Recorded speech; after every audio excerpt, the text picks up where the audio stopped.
Je suis le professeur Moussa Seydi, je suis le chef du service des maladies infectieuses et tropicales de l'hôpital Fann, où sont pris en charge les patients atteints de Covid-19.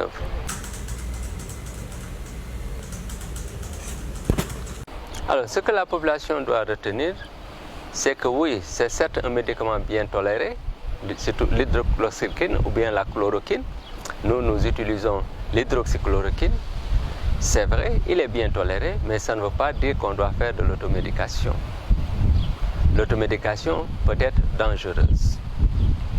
Pourquoi? Parce que ce n'est pas évident que les gens sachent quelles sont les contre-indications de l'hydroxychloroquine. À titre d'exemple, ce médicament ne peut pas être donné chez les enfants de moins de 6 ans, chez les femmes enceintes, chez les femmes qui allaitent ou chez certains malades qui ont des complications cardiovasculaires.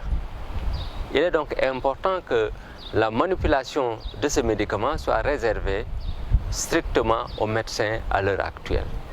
Et plus grave encore, ce médicament ne peut pas être associé à certains types de médicaments. L'hydroxychloroquine associée par exemple à la piperakine, qui est un médicament antipaludique, peut donner des troubles cardiaques. Associé à la dompéridone, qui est un médicament contre les vomissements, peut également amener des complications graves. Tout ceci pour dire que la manipulation de ce médicament doit être du ressort du personnel de santé. Il faut donc arrêter l'automédication pour la sécurité des personnes qui le prennent, mais aussi pour la sécurité d'autres patients qui en ont besoin pour leur survie dans le cadre de certaines maladies chroniques, telles que le lupus érythémateux disséminé ou bien telles que la polyarthrite rhumatoïde. Il y a d'autres pathologies dans lesquelles ce traitement est très indispensable. Donc, mettez-vous en sécurité en ne prenant pas le médicament sans prescription médicale et mettez en sécurité les autres patients qui en ont besoin pour leur survie. La durée du traitement est de 10 jours, mais sans traitement, le portage du virus peut se faire sur 20 jours. Vous voyez, certains de nos patients sont sortis, mais d'autres sont encore toujours là.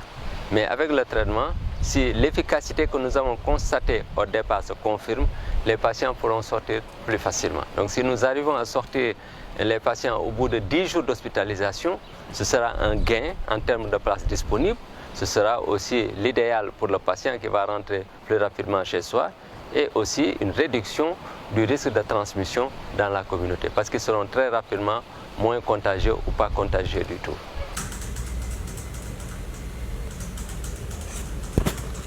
Oui, pour la distanciation, minimum 1 mètre. Plus d'1 mètre, c'est encore mieux. On préconise même une distance de 2 mètres. Donc la distanciation, c'est important. Quand vous sortez, ne soyez pas proche des gens. Vous ne savez pas si ces personnes sont malades ou pas.